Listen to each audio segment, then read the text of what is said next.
কাঁচা আমের আমসত্ত্বা দেখতেই জিনিসটা অনেক বেশি লোভনীয় লাগে। আর এই ঝড়ঝাপটার দিনে আমের তো অভাবই হয় না। যার গাছ নেই সে অন্যের কাছ থেকে কুড়াই নিতে পারে। হ্যালো এভরিওয়ান, আসসালামু আলাইকুম, ওয়েলকাম টু মাই চ্যানেল। আজকে আপনাদেরকে দেখাবো আমি কিভাবে কাঁচা আম দিয়ে আমসত্ত্বাগুলো বানিয়ে নিছি। আমি আমটা ছেলার আলসেতে আমি ওইভাবেই পুরোটাই সিদ্ধ করে নিছি। নিয়ে এই যে পিউরিটা বের করে নিলাম, নিয়ে এর মধ্যে হলুদ লবণ মিক্স করে নিছি।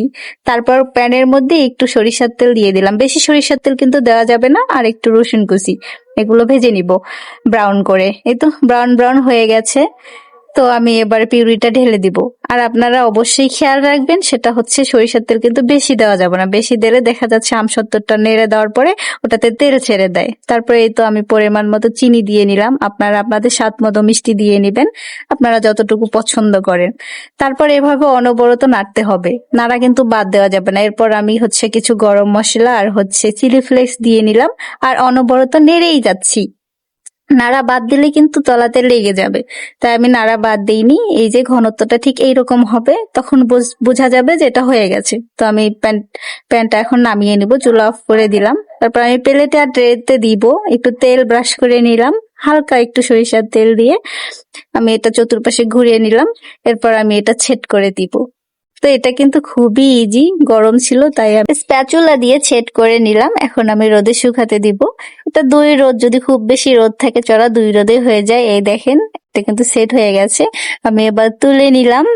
এই তো আমার অ্যালোভেরা গাছগুলো কত সুন্দর হয়ে গেছে, আমার খুবই ভালো লাগতেছিল অ্যালোভেরা গাছগুলো দেখে। এবার আমি এগুলোকে কেটে নিব। এই তো এখানে কিন্তু অর্ধেকটা শুকানোর আগেই কিন্তু তুলে তুলে খেয়ে ফেলছে। তো কেটে কেটে এইভাবে মুড়িয়ে নিব। আপনারা আপনাদের পছন্দ অনুযায়ী কেটে নিবেন, যেহেতু এটা একটু পাতলা করে দিছি তাই আমি মুড়িয়ে নিব। আর যদি মোটা করে দিতাম তাহলে হয়তো স্লাইস করে কেটে কেটে রেখে দিতাম। এই তো আমি কিন্তু কেটে নিচ্ছি, এইভাবে কেটে নিচ্ছি আর একটা একটা করে মুড়িয়ে নিচ্ছি। তো আপনারা আপনাদের পছন্দ অনুযায়ী অবশ্যই কেটে নিবেন।